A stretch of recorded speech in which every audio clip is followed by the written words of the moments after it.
I believe that you can control it when you fight off the thoughts that start coming in when you are headed towards a depression and start doing a positive thought cycle that can pull your mind out of that. And I think create the right chemical mix in your brain to foster that to happen. So I think that really it's more self-mastery is what necessary as opposed to medication. That's my personal feeling on it. I'm not a doctor.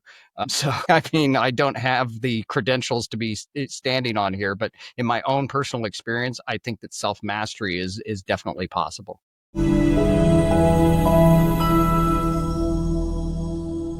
Welcome back to Mirror Talk Soulful Conversations, the space where we dive deep into honest reflections, powerful stories, and life-changing insights. Today, I'm honored to be joined by a courageous voice in the world of addiction recovery, a passionate advocate for transformation, and the creator of the groundbreaking Flavor of Confidence, S.O.B.E.R method. From battling bipolar disorder and addiction to becoming a beacon of hope and confidence, his journey is raw, real, and deeply inspiring. Welcome to the show, Massimo. How are you doing? Thank you for having me, Toby. I am doing just absolutely wonderful today. As I mentioned before we came on, I was so happy to see the sun today. It's been 6 days of rain, and there's just something about the sunshine that just brightens one's mood. Yes, I totally, relate to that, and I agree to that also. The sun just makes you feel happier, basically. I don't know. There's the energy that comes with it. Yes, absolutely. It's like it powers you up, and then you just feel like you can attack. And I had a very productive morning. I'm at midday at the moment, and it's just been I think I've done more in the half day today than I did the previous 3 days. Oh, that's awesome. So, I mean, are you the kind of guy that, when the sun is shining, you raise up all the blinds and let the sun, fill up your house or fill up your office? Yes, exactly. And I'm a little bit spoiled. I live in a historical building and I have 16-foot ceilings. And so one of these incredibly large windows is behind me here. And so it's floor to ceiling window. And it is just absolutely beautiful when the sun comes through in the morning. Oh, that's so beautiful. So, Massimo, we would like to get to know you better. And in order to get to know you better, we would like to play this game of wildcards. Are you up for it? Sounds fun. Sounds fun. So, like I said before we started recording, we have these 3 stacks of cards. I'm going to shuffle in the first stack right now, and I'll just pull up a card at random from the middle and ask you a question. Do the same for the next level, and hopefully we'll get to know you a bit better in the course of these questions. Sounds fun. So, the first question is, if you could compliment yourself, what would you say? I would compliment myself on my grit. My ability to persevere when it appears that there is no hope, there's no ability to get out of a challenge or situation. That's something that I've had most of my life. And it really was the one strength that brought me through into sobriety. And it truly is what gets me through every day, knowing that nothing is too difficult, that if I just continue to grind through it, that I will get to where I want to go. So yeah, I'd have to compliment myself on that because that's a great skill to have. Yeah, that is. I mean, being courageous and being positive minded, I would say, right? I mean, being Yeah, positive. yeah, absolutely. I like that. Hopefully, I'll get to learn more about that in the course of this conversation too. I would like to be like that also. So, the second question is, what is something normal to you that other people find weird? Oh, I like this question. I find, well, I find sarcasm to be probably one of the greatest love languages there is, which is, I think it provides a depth in understanding somebody to know where their mind can take them in the moment to twist and turn a situation into something that it isn't through sarcasm, and it shows a level of intelligence. And so I just absolutely love sarcastic people because it provides me some strange amount of joy. And whenever I share that with someone, they're like, "What is wrong with you? You like people telling you bad things about you?" I'm like, "Well, they don't mean it. They're sarcastically pointing things out."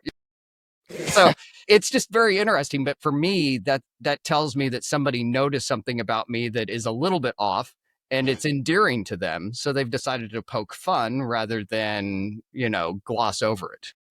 And so that is a sign that somebody really cares about. Mm. Okay, that's interesting. I told you you wanted something weird. Yeah. Yeah. I mean, sarcastic people are special. I think sometimes I could be like that also, but it depends on the person and the situation also. Yes. Yes. Are you ready for the last question? Yes. This Yeah, is going to be the tough one, right? maybe. So it says, describe your favorite moment in life. How does it feel now? Wow. Is that Yeah. I mean, in some ways, I mean, that is tough. I mean, because I can think of a couple different things, but I can think of one moment in my life that changed my life forever. Um, and so I'd say that favorite moment in my life is definitely when I met Samantha, who later saved my life in sobriety, just completely random on a beach in Florida, and immediately just say, this person looks interesting, and then meeting them and then changing my entire life. The randomness of that whole situation, I think, is beautiful. oh, that's so beautiful. I was just reading about Samantha on your website some minutes ago, if I'm honest. And I know she passed away already. I'm so sorry for your loss. Thank you. How was that for you? How was that like, meeting her at that stage in your life and she helping you? I mean, she was very passionate about helping you from what I understood. And then now she's gone. How is that like for you? Well, I mean, losing her was probably one of the most difficult things that I've ever experienced, because her being 20 years younger than me, it's something that I never thought that I would be dealing with. You don't prepare yourself for things like that. And also, because she had poured so much of herself into me to save me from the absolute wretched individual I had become with addiction, seemed wrong in the moment that she was the one that was taken and not me. And so I struggled with that for quite a while. But then I realized that the best thing to do would be to honor her legacy by trying to help others achieve what I had achieved with her help. And that would be the best way to carry her on in my own life. And that's why I do what I do today. Oh, that's awesome. I mean, when I was reading the story and read that, she was murdered by a drunk driver, I was like, oh my God. I felt a bit sad and angry at the same time because, she was helping, people with addiction and, bipolar disorder and all that. And then being, taken away by a drunk driver. It's dark irony at its finest. I mean, it really is. You can't describe it any other way. I mean, you help people that to have this challenge, and then it turns on you and takes you from this world. I mean, it truly is a dark irony. I mean, I'm with you. It's wild. It really is. Yeah, yeah, that was the word. It felt like an irony to me. Like, oh my God, okay. Yeah.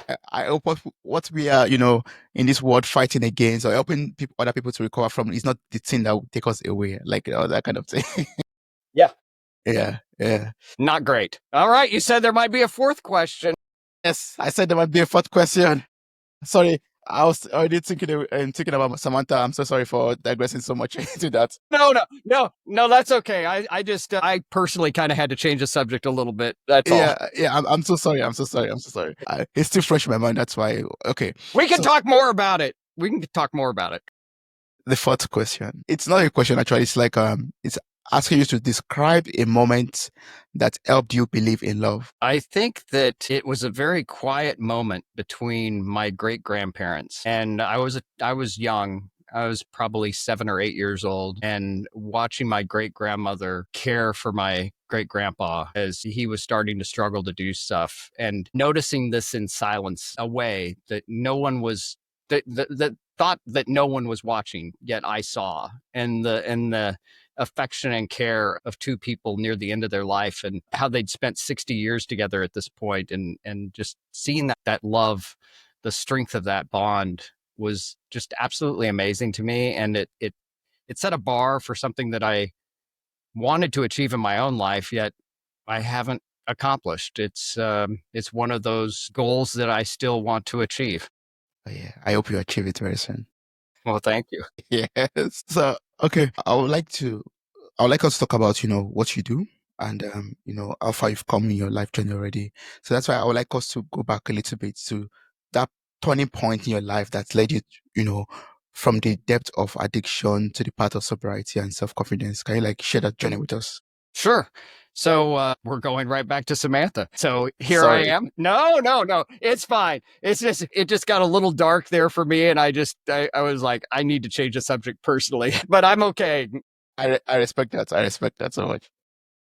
So here I am. It's the 23rd of March in 2014, and I'm hanging out with friends on the beach in Destin, Florida, and about an hour before I meet Samantha, I see this girl walk by, and she's attractive, and she's got her earpods in, and she's listening to probably her at that point. It probably wasn't even an iPhone, but maybe it was anyway. And I was like, wow, she's really at peace with herself. I wonder where that comes from.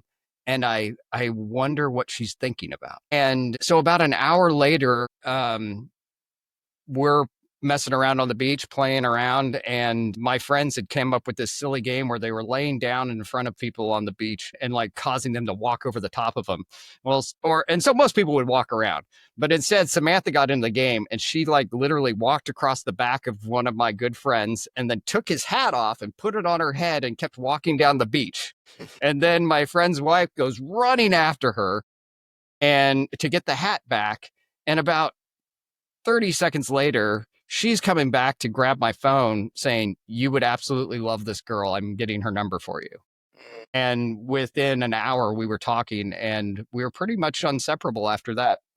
Wow. Yeah. Wow. Oh, So, that's awesome. yeah, so it was great. But in that very first meeting or that night, within 10 minutes, she said, you don't have to drink to be awesome. And I looked at her and I was like, who are you? And what do you mean by that? Trying to tell me I can't drink, it's just like one of those things that just in the moment it upset me a little bit. But then it made me curious, like, why does she feel like she has the ability or the right to say that to me? So then I dug in and tried to learn more. And she said, well, I just see a person who's in a lot of pain. And it's like, wow, okay. I mean, I probably was. I felt like I probably was, but nobody had ever said anything like this to me. And so I listened, and that started that whole journey in which we got closer, and she really dug into my mind and discovered that I had challenges that needed to be fixed. Yeah. So that's how it all began. And I was still at the time successful by all means. I still owned a company. I still had employees, and it was going well, but the wheels were kind of falling off. And I knew they were because my addiction had gotten so great that I was drinking in excess of 1.5 liters of hard alcohol a day. Yeah. So I was always drunk. There was at no point in time where I was sober, because basically I would get up in the middle of the night, and instead of getting a glass of water, I'd just take a couple shots of Jack Daniels because, why not? I mean, it's funny to talk about now, but it's pretty sad when I look back at it. But as everything just started coming apart at the end of that year, and I ended up homeless by the middle of December of 2014, and I was out on the street and lost, and eventually I didn't have a cell phone, and Samantha and I started corresponding by mail, and for lack of a better description, I'd say she kind of became my therapist by mail at that point. And which was challenging because we had spent a lot of time together over the preceding months. I had traveled. She lived in Alabama, and I was in the Kansas City area. So we're like half a country apart.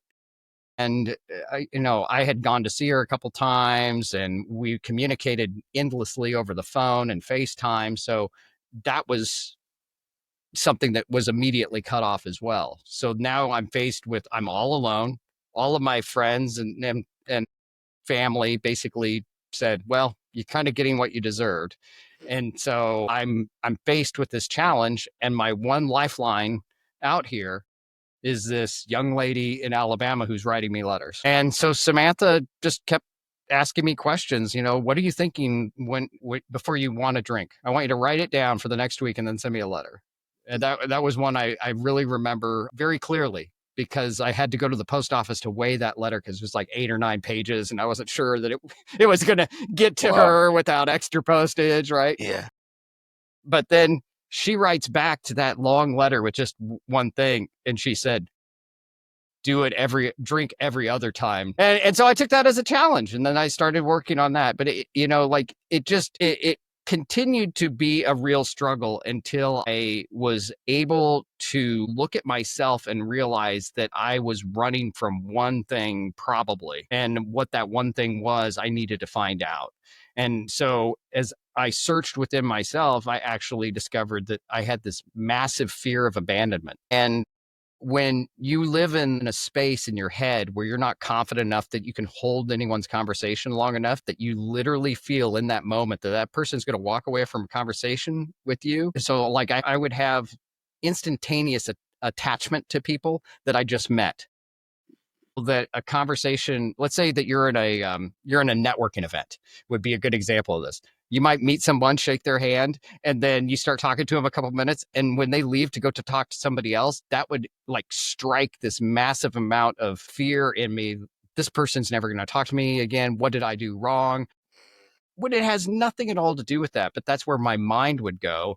And for decades, the go-to to take care of that, we're just going to take a shot. We're going to take a drink. And so I'd coped my entire life with my own internal challenge because of this. And of course, it didn't help that I'm also bipolar. So there's this underlying challenge that I also had, is that I was struggling with, bipolar disorder. And luckily, generally speaking, most of my life, I was not in a depressed mode. I generally was up most of the time, but my depressions were just completely just paralyzing, to the point that I would not be able to move for 4 or 5 days. And when I say not be able to move, like literally, I would have to try to crawl to go to the bathroom when I got out of bed, because it just was like painful to do so. And anyone who suffers from bipolar disorder can likely relate to that challenge. And I'm happy to say, fast forwarding where I am today, that I have this almost 100% under control, and that in the last 12 months, I've only had one day where I was unable to move. And so I credit so much of that to my own method, because it has really helped me rewire my brain and think about things differently, that it's overall helped my bipolar disorder in addition to my addiction challenges. Thank you so much for sharing that. I have like 2 follow-up questions to what you just shared Go right for now. it. First of all, to the last thing about bipolar disorder, I need to know, just very naively asking, is it possible to heal pain or overcome, or let's go over it totally? Bipolar disorder, or bipolar disorder, is it possible to heal from it, or is it something that you have to train yourself to, master or control over time? It's really a mastery and control. I think that there's a lot that, there's a school of thought that says there's no way that you can control it, and the only way is medication, and that's the path. And then there's the other school of thought, which I'm squarely in, which is I believe that you can control it when you fight off the thoughts that start coming in when you are headed towards a depression, and start doing a positive thought cycle that can pull your mind out of that. And I think create the right chemical mix in your brain to foster that to happen. So I think that really it's more self-mastery is what necessary, as opposed to medication. That's my personal feeling on it. I'm not a doctor. So, I don't have the credentials to be standing on here, but in my own personal experience, I think that self-mastery is definitely possible. Yeah, that's some of the things we'll learn from your method also very soon. So, follow-up question before we go into your method. So, you made the mention of this example where, for example, you're in a networking situation settings and you're talking to somebody and the person leaves to speak to someone else, and then your mind goes to, what did I do wrong? So, my question is, what do you think is the root cause of this kind of mindset, or this thought pattern that, okay, this person left me to speak with someone else because I'm not maybe interesting enough, or I said something wrongly, or maybe, having that negative thought? What could be the root cause to that? Well, I'm glad that you asked that question. I believe that every one that faces a challenge like that, there is a root cause. And my root cause was actually what occurred when I was 8 years old. My mom, I'm a product of my mom's first marriage, but I never knew my father. I end up going through an adoption to the guy she remarried or marries when I was about 3. And so I'm 8 years old. I'm in the courthouse being adopted by this second husband. And as we're walking out, I'm like, well, first of all, I was put on the stand. And when I realized that my father didn't show up and nobody from that family showed up. Like nobody wanted me. And that like really hit me while I was there. It's like, well, why aren't they here? Am I not, what did I do wrong? Why is this happening? And then as we're leaving, I realized that mom likely said this in relationship to the family, not her, but her comment was, well, no one ever really wanted him anyway. And I heard my mom say that. And when you're a kid and you overhear stuff, you don't always ask for clarification. All I heard was, no one ever wanted me. And that stuck with me from that moment forward in my life. And after doing so much work on my own mind, I was able to trace literally the downturn of my life all the way back. Everything started going bad after that moment. I'm so sorry about that, but thank you so much for sharing that.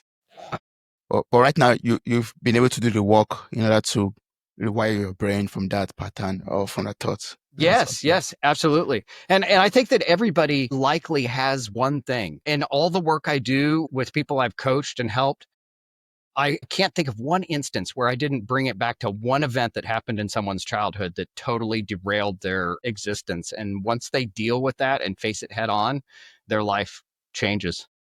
Yeah, it's true. And that's why I would like us to talk about your method, the SOBER method, SOBER method. Yes. It's incredible. It's a great method, and I would like you to walk us through each element. As you have the Stoic principles, the observation, behaviour, modification, execution of positive habits, and restoration. Yes. So, can you tell us what they mean in real and everyday terms for everyone out there? Yeah, absolutely. So the sober method started out with this. I had this moment where I was going to the 12-step program and I was like, is this it?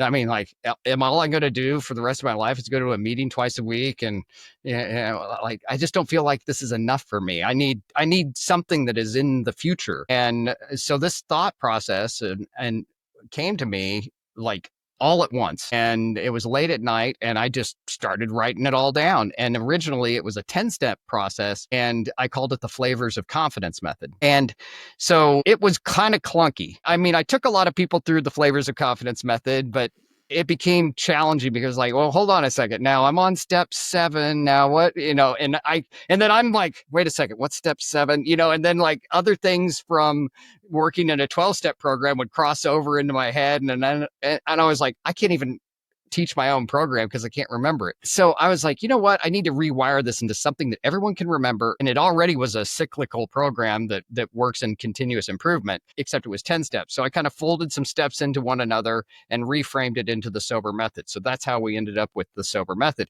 And then when I called it the sober method, I was like, well, it's 2023. There has to be a sober method out here. I mean, like, come on. And so I go out to actually do all the copywriting and everything before I'm writing my book and deciding that, yeah, this is what I'm going to call it. And it is available. I'm like, son of a gun. Well, I guess this is divine intervention once again. And so that's what I called it. So the sober method stands for Stoic, Observe, Behavior, Execute, and Restore, as you said. And starting out with Stoicism, one of the large challenges in other programs is there's a lot of basis in Christianity, and it is often off-putting to a big section of the population that either is not religious or has a different religion. And so I felt like one of the best ways to be inclusive to everybody was to pull that out with something that was provided some of the similar guidance in looking to one's mind. And so Stoicism is ancient philosophy. This, came out of Greece, but it's interesting that Marcus Aurelius is probably one of the most famous Stoics with his writings and meditations that's often cited. And that's also the guidance that I give people, is to start by looking at meditations. It's free. You can download it anywhere, go to Google Books and you can download a copy. And so it's a good, you can get started today if you just go do that. And what you want to do is take one verse out of meditations and look at that verse. So let's maybe take a verse about, I can't remember the exact wording, but like Marcus Aurelius talks about, look at the person who is saying bad things about you and get inside of him, look inside of who he is and what his makeup is. Do you really care about his opinion? Yes or no? And of course you don't, because his opinion doesn't matter, because he's a bad person, right? And so oftentimes we look at, so that you would take that verse and then look at your own life. At what point do I take things that people say about me in a bad way that causes me to lean into my addiction? And you start like looking through your life and you're cataloging it and writing these things down, journaling it out, and looking at how this relates to your life. And we're very narrowly focusing on just this one thing that we're going to work on. Okay. So we move from there into observe this. So like truly doing this deep mapping. What is happening in the moment that I am confronted? Let's say, Toby, you say something bad about me and I'm like, well, okay, that hurt.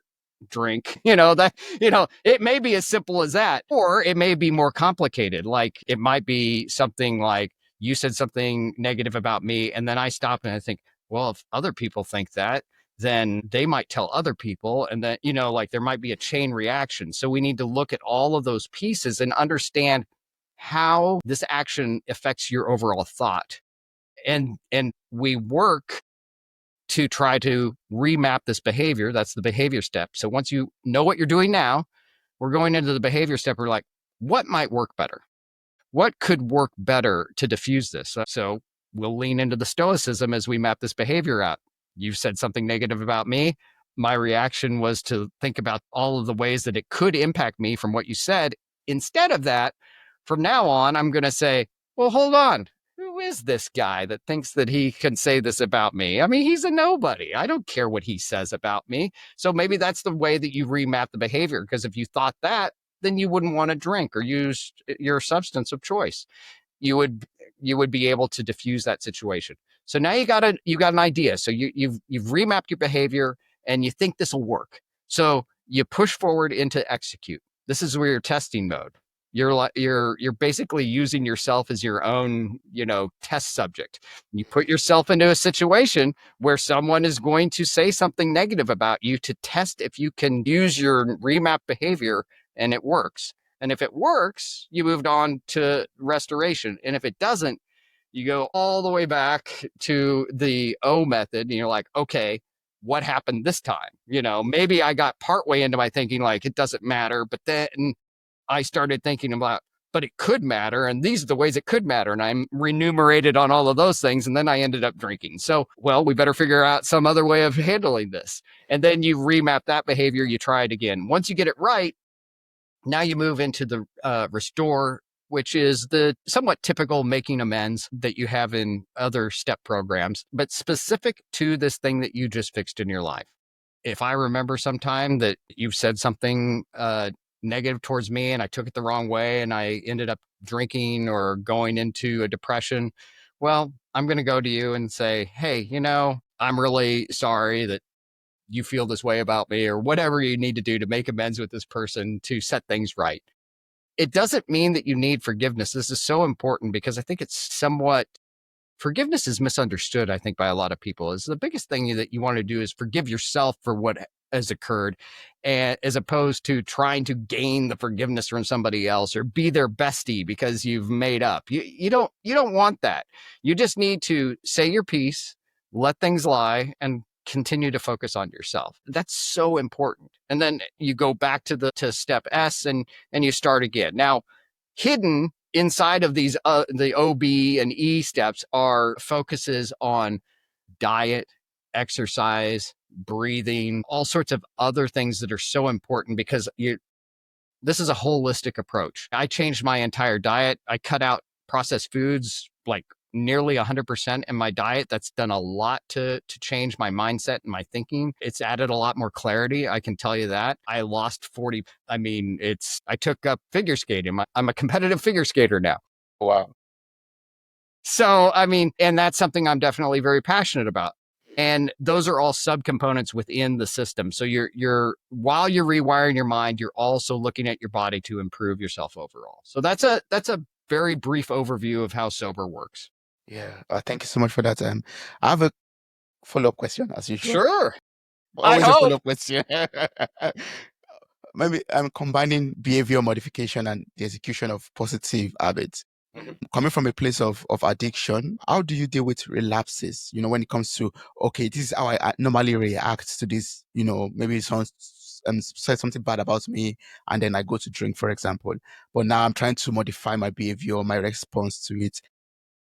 Over time, yeah, one could be, I think it's two in one question. How do you stay consistent?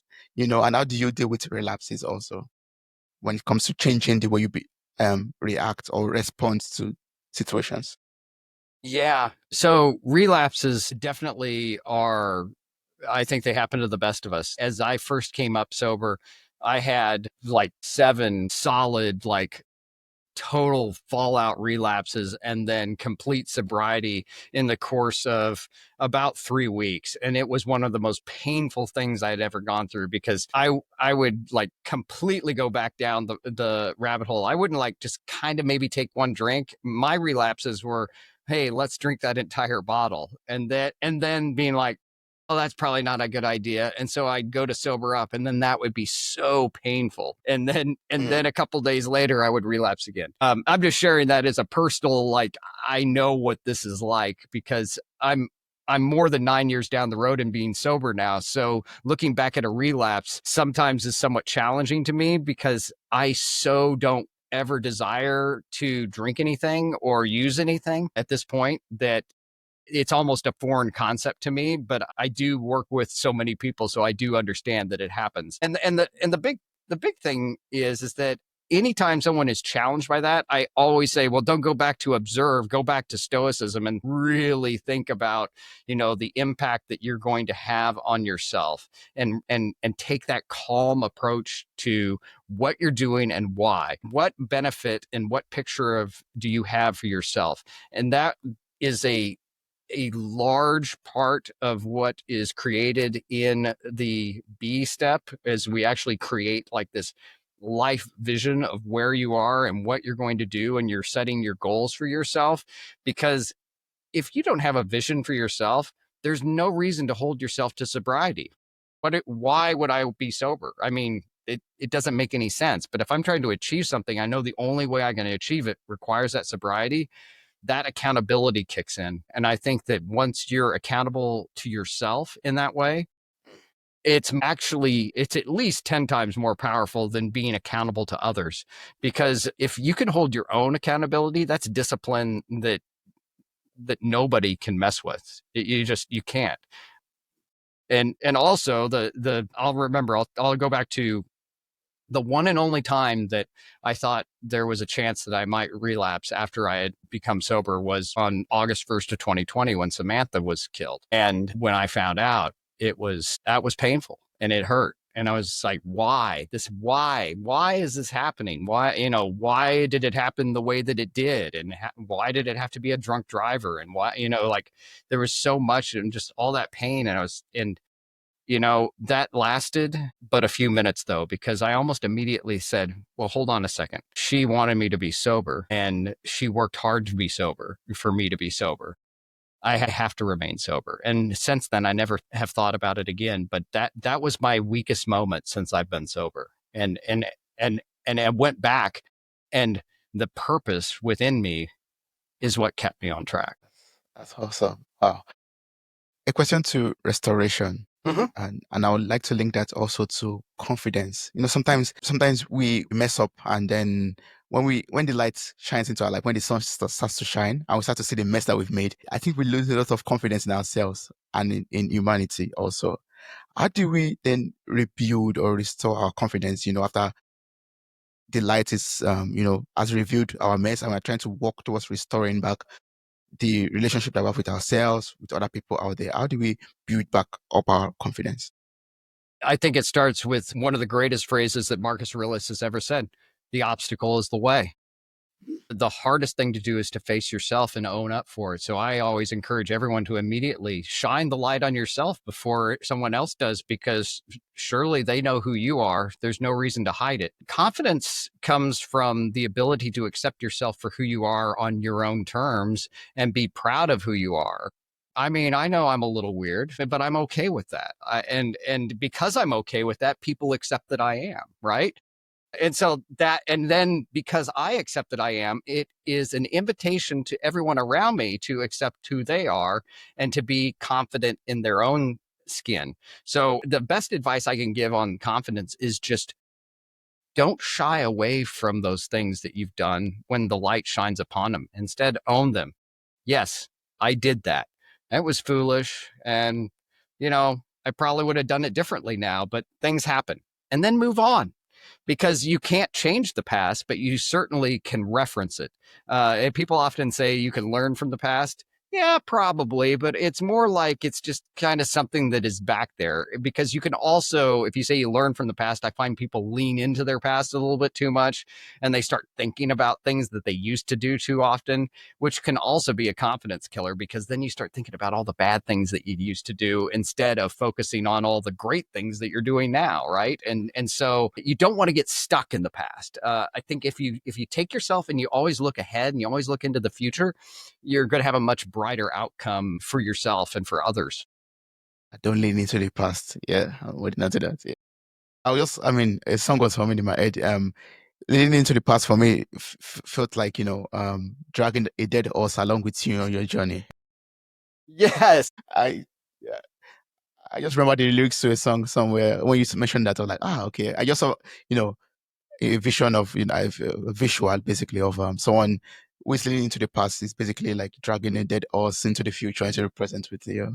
It is. It is. That's an excellent visual. It's dead weight. It's like having an anchor on your, like being a prisoner in the cartoons where they have the big ball that's, chained to your ankle. That's what the past is. You got to unchain yourself from the past. And it's okay to look back and say, yeah, that happened, but it has no impact on who I am now. If I spent my time thinking about all the embarrassing things I did when I was drunk or high, I would never get anything done. Maybe we could write a confessions book about everything that you did. Oh my goodness. That would be a cathartic exercise, I'm sure. You should reveal everything that you've done, and you're like, oh, you think you've done that bad? Okay, look at what I've done. I was like, Yeah, a little bit of brinksmanship on that one. Now I'm going to one up you on that. so for someone out there who is, the dealing with addiction right now, maybe Mhm. not addiction to alcohol, maybe some other kind of addiction, how would you advise them right now on their journey of recovery? What should they do? What should they pay attention to? Apart from the sober method, of course. Well, I mean, even before somebody decides that they're going to walk away, I get approached a lot. Like people's like, I want to get sober because my kids depend on me. And my answer to someone when they say that is, you're not going to get sober. And they're like, but I need to get sober for my kids. I'm like, that's the wrong reason, And the first thing that you really have to do, and my advice to everyone is, look in yourself. Why are you doing it for you? If you don't have a reason that you're doing it for you, you will never stay sober. It just will not happen. I can attest to it. I've never seen anyone successfully remain sober for somebody else, because there's something within you that needs to change. And in my own case, it was always, oh, this person wants me to get sober. I even used to say, oh, well, Samantha wants me to get sober. And she used to say, well, that's not a reason. And I was like, yeah, it's a good reason. She's like, it won't work. And, and of course there was that playful back and forth between us, but she was right. She was 100% correct, because the day that I decided to get sober, I literally said, I don't want to do this anymore. I want that. And the second that I decided that, it was easy. And it just all fell into place. So if you're struggling to get through the cycle, or maybe you're like trying to get sober and you're having relapses and you keep going back and forth and back and forth, you may even be going to a 12-step program. It's quite possible. And you're still struggling to get over that hump. Stop for just a moment, take 10 minutes and write down what you want. What do you want to achieve and where do you want to be?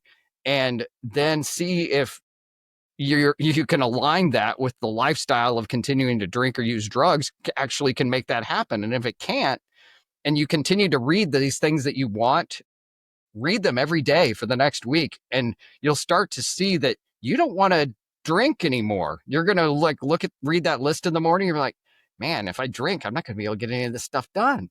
And so you will change your mindset just by knowing what you truly want. I don't think a lot of people know what they want. I think so many of us just kind of float through life and we're just like in next step. And then you get through this day and then it's the weekend and then you're on and then it's Christmas. And that, I think that that's how so many of us live. And so many of us don't stop and think about there are 1,000 little steps between now and the end of this year. And each one of those steps can align you with a goal that will set your life in a totally new direction. If you know what that goal is. But if the goal is just, I got to make it to the end of the year. Well, heck, you're just going to kind of like look back at this year and go, what did I do? And that it's kind of twofold in that, because when you live your life that way, when you do look back, you're unable to say like, look at all the stuff that I achieved. Look at how far I've come this year. Those are things that boost that confidence and have some pride in yourself. And then that circles around you as well, because the people that are around you, when they see you start to put one foot in front of the other and make progress in your sobriety, they come out of the woodwork. They start cheering you on. They're like, man, you're doing so good. I'm so proud of you. I can't tell you how many people, like the first year wasn't great, but the second year when they're like, this might stick, how many people started saying, I am so proud of you. And that felt so good to hear. And, when I had 5 years of sobriety, somebody that had been actually pretty horrible to me when I was out on the streets, Yeah. threw me a 5-year sobriety party and invited tons of people to it. I was like, Nice. I did not see that coming at all. And then for her to say, I'm just so proud of you and what you've accomplished in the last 5 years. And that is like, wow. Okay. So like, that's the thing. So whatever you're doing right now, if it just stop for a moment. And you could be sober. This could be literally anyone out there. Just stop and think about what you're doing with your life. And are you doing it for you? Are you achieving the things that you want to achieve in life?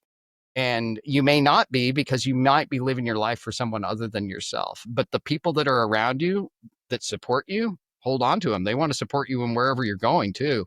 And if you have a clear path, they're going to rally behind you and make it happen. I love what you just said right now. Whatever you're doing, take 10 minutes, just take a break, reflect on it basically. Like, are you doing it for yourself, or are you doing it to please other people? Are you doing it because of something else? I like that so much, because if you're doing it for something else or for someone else, that something else or that someone else will leave at some point in your life. Would you then bounce back to where you started from, or what would be your story at that point? Will you feel lost because that person is gone? The reason why you changed your life is no longer there. What happens next? So do it for yourself. You're so right. You're so right. And I think in some ways that's profound wisdom that you just said, because it shines a light squarely on what Samantha said. You never know. And she actually did say this. You never know. I may not be here. Then how are you going to stay sober? And yeah, of course, I jokingly said, yeah, right. But she had a point. Our time on this globe is finite. We don't know. It could, my life could end in 3 seconds while we're having this podcast, and hopefully I would survive it, but who knows? Maybe I'll just slump over. But I say that to say that if once you take that reflective time and you start charting a path, the next thing that will start to occur is what I just said, is that now I live my life in a meaningful enough way that I feel if I was taking this moment, I've achieved and done what I wanted to do, and that I'm on the path that is right for me. and it's helping other people, because my life has become one of service that also benefits me, which is really a strange way to make one's way in the world. But that's truly what it is. I'm helping others who also help get to where I'm going. And so there's some mutual benefit and positive affirmation that falls behind me in the work that I do. And that's very uplifting for me. Yeah, that's lovely. So I would like to talk a little bit about productivity and Mhm. also coming from a place of sobriety also, because I've heard from other people also like, oh, I need to, drink or smoke to stay productive. It helps them going, it helps them running. I even watch series, some series that, you see the lawyer very up on her game, but she's always drinking and she's always running and always burning the midnight candles and all of that. So when you leave all of that away, how do you then stay productive? Like how was your approach to being focused at your work and your relationship with, time and energy? How was it? How was your transformation influenced all of that, your productivity? I'm definitely more productive than I ever was before. And I was one of those people that I was a high functioning alcoholic. So I was nobody really had anything negative to say in the halls that I hung out with, because you just hit it on the head. If I went to my lawyer's office, we'd sit there and we'd have a drink and we'd talk about whatever. And that's not uncommon in so many high pressure, high functioning jobs. And that's specifically what I have focused on helping for the last 5 years, is just working with doctors and lawyers and pharmacists, engineers, people who are at the top of their game that get severely stressed, but then also can't really necessarily show the public that I've got a drinking problem. Yet once you get past this and you're sober and you have purpose and you're marching in this cadence of purpose, then you start having the time that when you were drinking, you start reflecting, you start journaling, you start the stress points that you used to lean into for drinking may end up being you turn around at your desk and in that 61st floor skyscraper you're working at, and you look out at the city and you're like, wow, it's pretty amazing I get to sit here. There aren't many people that ever have this experience, and you start living a more fulfilling existence. And so those little things like that actually boost your energy level. And I noticed that personally. And you're also taking poison out of your body, because alcohol is poison at the end of the day. So you're not helping yourself by saying that, oh, this is great. Or people that are challenged by smoking. Now, I haven't coached a lot of people that are smokers, but I'm sure that sober method could probably help them as well, because once again, it's that same type of mindset, is that you're going to a cigarette for a reason. So really anything that's addictive is challenged. You're challenged somewhere in your makeup of something that you're dealing with that you're not ready to deal with. I think that's where most of the addiction lies. So as you push through that, the energy level will come up, the positiveness around you increases. And I tell you, I don't feel tired that often anymore. I just don't. I was much more tired when I was drinking all the time. And now you're full of energy and you're able to focus better and be present. Actually, I think that's one thing. Yeah, I think that you also become much more attuned with others once you have that clearer mind, because you're no longer, I think this is probably the Stoic work in the sober method that does this, is since you're much more in tune with yourself and you're more calm, your mind can remain calm when others are talking to you. And so you can actually step back and truly listen and be in the moment, which is a challenge for so many people. There are very few good listeners. Most people, when you're talking, are already 3 sentences into what they want to say the second you shut up. That's very true. Yeah. So, I mean, when you realize that, and then you start to have the awareness, the longer that I have been sober, you become aware of when people are not present. You can notice these things in others. And then I'm able to like flip that over and say, what's going on with you? You look like you're stressed. You're not really here right now. And then everything comes out. It breaks the dam, because they've been waiting for someone to notice, because we humans don't like to necessarily burden other people with our challenges. So we'll do a lot to cover up that we're in pain or suffering or not getting what we need. And so that's another added benefit, I think, to having a really clear mind. Right. I just remembered something right now when you talked about, the people that you work with. And I was reading about you earlier. I was stalking you a little bit. I know I read that, for example, I mean, your earlier, your clients, some of them, you work with them, discreetly, like, not exposing them. So I was thinking about, stigma that is attached to being addicted to something, trying to recover from it. Like, can you dismantle some of this misconception about addiction and recovery that people are holding on to right now, and that's not helping them to want to even admit, like you said earlier, admit that they are not okay with their Yeah. situation? Well, I that is one of the greatest challenges with the clients that I work with. As I mentioned, these are individuals that if people knew they were struggling with addiction would lose their jobs. That would lose their place in community. If you were, let's say you're in a smaller community, maybe 25,000 people in your town, and you go to an AA meeting and you're a doctor, well, guess what? Everybody in town now knows you're a drunk. How many people are going to come see you now? So that person struggles in the darkness, and there are so many people like that, and they don't know how to get through their challenge. And those are the types of individuals that I work with. And I I show up in that space in a way that I relate to them, because having been a business owner when I was really struggling, I also didn't really have anyone that I could talk to. Even when it reached a point where I felt like I needed to, had Samantha not shown up, I'm not sure what would have happened, but I probably would have just continued to be a drunk and lost everything. And quite frankly, I'd probably still be living on the street. It's so that spiral could happen very quickly for those that don't really have anyone they can talk to.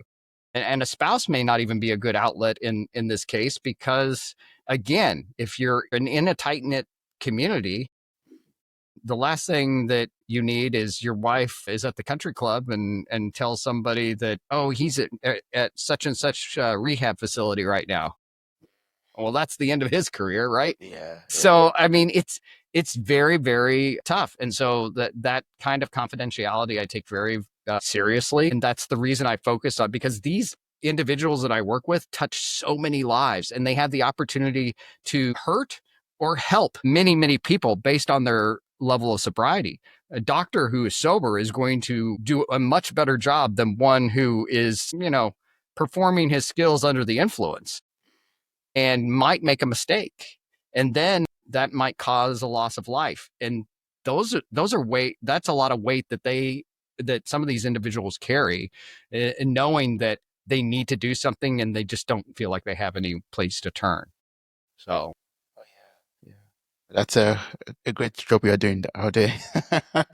Helping our very highly professional but very sensitive professions to, yes, get on the right path without yes, them losing their jobs. yes, absolutely. I mean, I'm trying to get to a point, and that's really, I'm like in a transitional point right now. I had so many of these clients that I've worked with that actually came to me and said, you need to make this open. You need to go more broad. You need to get the message out on what you're doing and how it could have a positive impact on more people. So I'm actually taking that step right now. And my website, sobermethod.com, is about to be to that point where I'm going to bring on, like, anyone who shows up. We're going to start having some virtual meetings, and because there's tons of people who are okay with being, in the light and help one another and see each other's faces, because these are the individuals that are going to meetings, 12-step programs right now, and it may not be working for them. And so I want to provide that alternative method that maybe this would work. And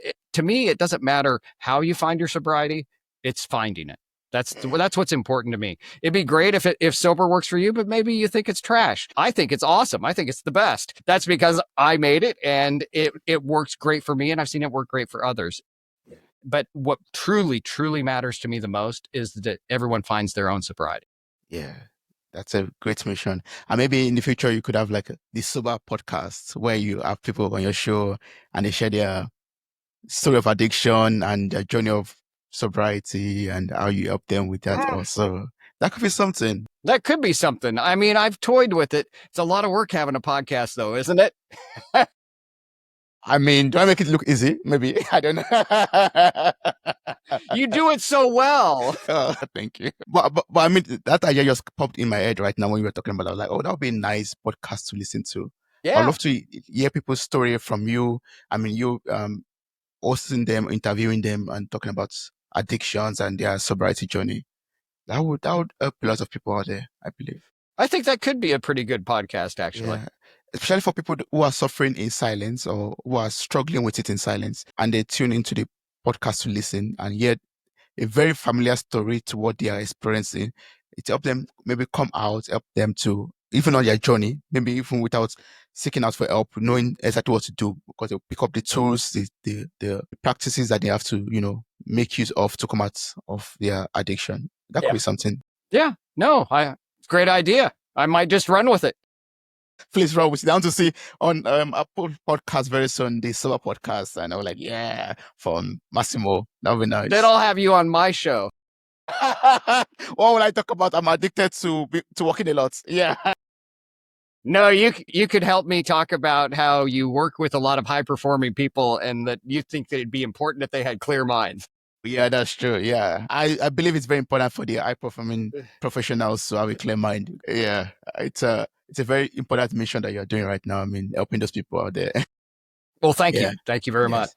Well, Massimo, I've learned so much from you from this conversation. It's a lot. And thank you so much for opening up, sharing your story. I mean, it's a very vulnerable story to share, but you shared it with so much light and passion.